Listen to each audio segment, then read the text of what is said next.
So Pokemon Unite, a game that I played when it first came out, but then I kind of fell off of it for a while until recently where I started playing it a ton again. And in this video, I want to talk specifically why I prefer to play the mobile version over my Nintendo Switch version. Welcome back to the channel, my friends. If you guys are new here, be sure to subscribe for more Nintendo content. If you guys enjoyed this one, be sure to leave it a like so more people could see it. So again, I want to compare the two versions and talk about why I prefer the mobile one in this video. So the menu you guys can see up on screen is actually the Switch version, but if we switch over to this one is actually going to be the Galaxy Tab S7, the Samsung Galaxy Tab S7, a little bit more of a kind of higher end tablet, but I actually got multiple $100s off of it. It was a really good steal of a deal, so if you can find a great deal on it, highly recommend it. It's a very powerful tablet. I can actually run this game at max settings and max FPS on it, so I'm getting the most graphics and the most FPS. Now you'll see that there's black bars on the side because it's actually, this tablet specifically is a 16:10 aspect ratio, where of course the Nintendo Switch is a 16:9, as most things are nowadays. Now, if you're going to be playing on the Nintendo Switch in handheld mode, if you have the original, you're going to be running off a 6.2-inch screen, 7-inch screen if you have the OLED, and obviously much smaller if you're going to be using the Lite.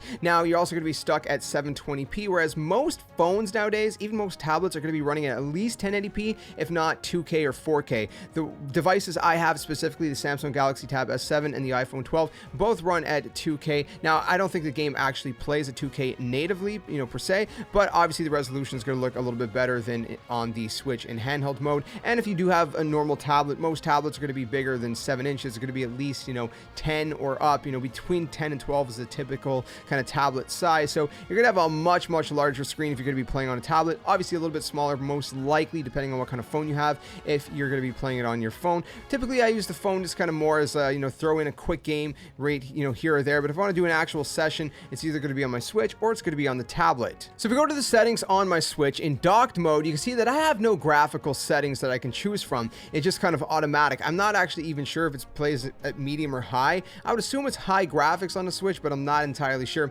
You can choose the frame rate, which I chose to put it on high, but if I do the same exact thing on my tablet or my phone, again, these are just the devices I'm using, again, the iPhone 12 or the Samsung Galaxy Tab S7, on both of them, I could put the max settings for the graphics and for the frame rate. Now, with the frame rate being at maxed out, the difference between my Switch and whether I'm playing on my phone or my tablet is that the frame rates aren't going to be dropping. So if I show you guys some gameplay of the Switch version, you can take a look at the frames at the top corner, and you can see that at certain times the frames are going to be dipping either to the lower 50s, sometimes even into the 40s, depending how much is going on screen. So a lot of the times on the Switch, I am going to see some kind of like chugging, what I mean, where it kind of feels like things are slowing down a little bit because it does dip a little bit and all that. So on the tablet or even on my phone, I'm pretty much locked at 59. You're not going to typically hit that 60. Usually when they say 60 FPS, it's typically 59 where it's kind of sitting at. I mean, sometimes you're going to hit that perfect sweet kind of,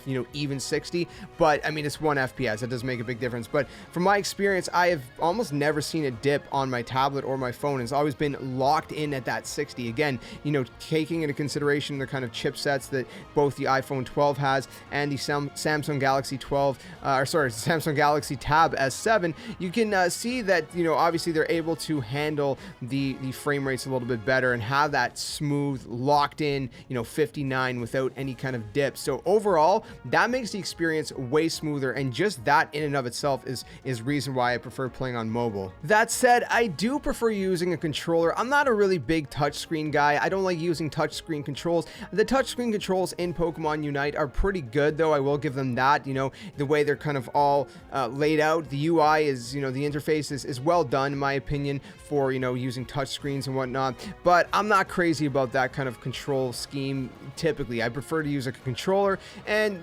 using a controller on mobile for Pokemon Unite doesn't seem there's any kind of actual native way to do it effectively. There's maybe some workarounds, but it gets a little bit more kind of problematic, and at that point it's just not worth doing. So that is one thing that I do kind of prefer about my Nintendo Switch version. But again, the fact that I'm getting really locked in smooth frame rates on the mobile version, at least on my devices, it gives me that kind of edge towards leaning towards, you know, playing the mobile version a little bit more. That said, I do still actually play the Pokemon Unite Nintendo Switch version quite a bit. It depends what I'm doing or where I'm at. Now, as far as graphically goes, like I said, it's always going to depend on what kind of device you have. And the Nintendo Switch, it's pretty much locked in, right? The Nintendo Switch is the Nintendo Switch. I mean, there's different variations depending on, you know, what kind of screen you're going to have. If you get the OLED version, you're going to have an OLED screen. That makes a little bit of a difference, right? But as far as the Switch goes internally, I mean, whoever has a Switch, you know, you're going to have pretty much the exact same experience. As for phones, tablets, all that stuff, the experience can greatly differ depending on how much you're willing to spend on a device, right? Obviously, if you spend for one of those really kind of high-end tablets, I mean higher end than even the one I have, you can get OLED displays on your tablets. So the tablet I have does not have an OLED display, so that's also one thing that the OLED version of the Nintendo Switch would have over, you know, kind of more expensive tablets, right? So if you already have that OLED version, then even though the frame rate's not as smooth, you're still getting that OLED experience for a little bit better of a price point, as opposed to, you know, if you're getting an OLED kind of screen on a different device, it could be a little bit more pricey. Now, again, my iPhone is an iPhone 12. I got a great deal on that one too. I always seem to find those great deals, thankfully. And so with this, it actually does have an OLED screen. That said, it doesn't seem to be that drastically different for playing Pokemon Unite, at least not on the phone. I don't know how it would be on the OLED version of the Nintendo Switch. You can let me know if you have experience with it, but that's just one thing to kind of consider and take into mind, right? So beyond that, like I said, it depends, you know, what kind of tablet you have, what the resolution is going to be, or what kind of phone. But typically most phones and tablets nowadays are going to be 1080p, so you are going to have that over if you're playing your Nintendo Switch in handheld mode. Of course, if you're docked, your Nintendo Switch is running at 1080p, but like I said, depending if you have a more powerful kind of device, then it could have at least smoother frame rates and just kind of give you that little bit of an edge, right? And especially if you're playing competitively, you want as smooth frame rates and as consistent frame rates as you can possibly get, as consistently as you can get them, right? So I guess basically to conclude, overall, is the mobile version better technically? Well, in and of itself, no. It depends on the device you have. If you have a powerful device, is it better then? In ways, it could be. Like I said, it could give you that competitive edge because you're kind of locked in at that high frame rate and you're not really going to have those dips the same way you do on the Nintendo Switch.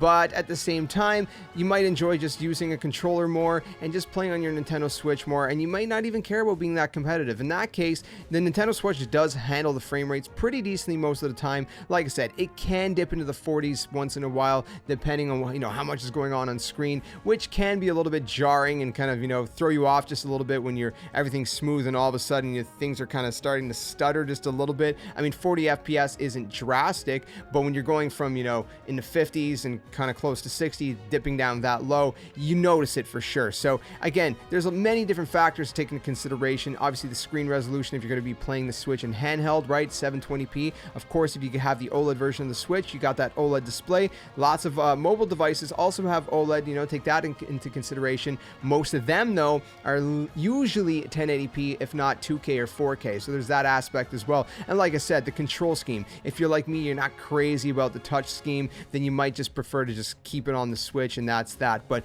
all in all, like I said, I kind of like to switch between it all. So depending, you know, sometimes I'll be playing some games on my Switch if I'm at my computer kind of in docked mode. Other times, you know, I'll be playing it on my phone if I just want to play a quick game or two, and my phone's kind of always with me, right? And if I just want to do kind of a normal kind of session, you know, maybe away from my, you know, my Switch, and I don't want to play my Switch in handheld mode because I'd rather just have better kind of screen resolution and better frame rate, then I'll just use my tablet. So I kind of bounce around between all of them, to be honest with you guys. I don't know what technically is my favorite to, you know, play on. I like them all for their own thing, but those are my thoughts in this video. Again, I wanted to kind of compare the two, talk about the two different versions, and ask you guys, what do you play Pokemon Unite on? Do you play it on your Switch? Do you play it on mobile? Is it a tablet? Is it a phone? Or do you play a little bit on both like me? Let me know in the comments. And again, if you guys are new to the channel, stick around for more Nintendo content. I'll see you guys very soon in another one. And until then, game on, and thanks for watching.